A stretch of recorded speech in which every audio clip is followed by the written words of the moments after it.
YouTubers, I'm here to review a new beer that is released by Sierra Nevada. It is part of a new series called the Abbey series.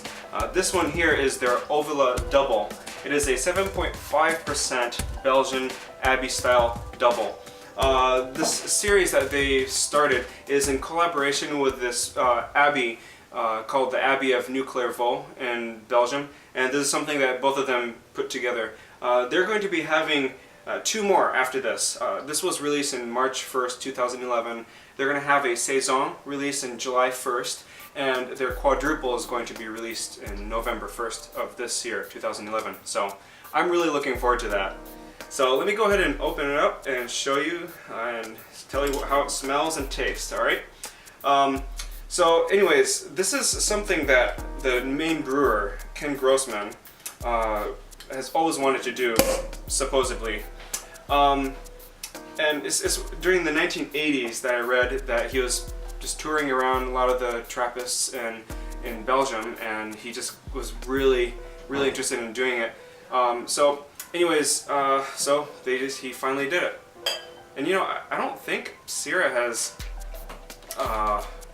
done any Belgian ales, so this is going to be very interesting. Unlike their 30th anniversary series, at least this one, I don't think you will be able to age. Maybe you can if you want. 7.5 is, you know, it's ageable, but not too long. Saison is not something that you age. Quadruple, you can. But anyways, let's see how Sierra Nevada has done with their first official Belgian style ale.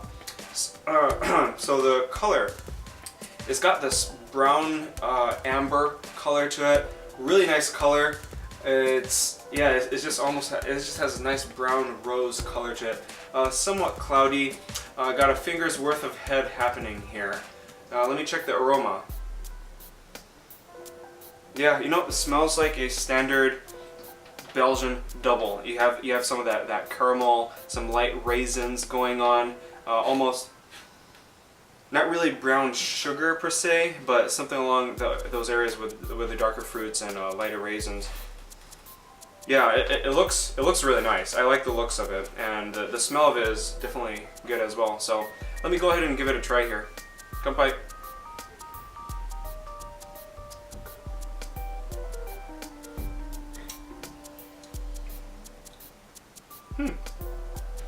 Yeah, you know, not as hoppy as I expected. Obviously, I don't know. I just always think Sierra Nevada will make something hoppy, you know. But no, this just tastes like a Belgian ale that you would get from Belgium. That's pretty impressive, actually, because it's not necessarily an easy style to brew. But I guess if you're Ken Grossman, you can. Yeah, it smells good. The taste.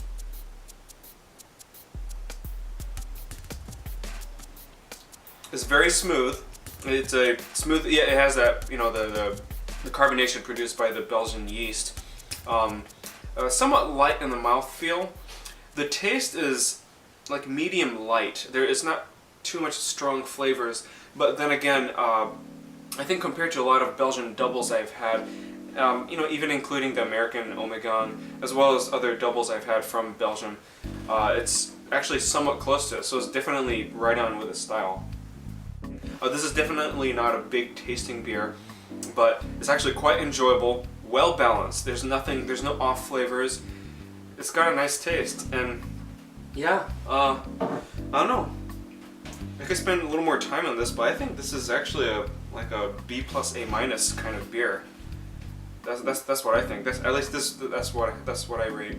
By the way, I also read that this doesn't qualify as a Trappist. It is just an Abbey style ale that is an inspiration from the Trappist style ales, but it's technically not qualified as a Trappist ale.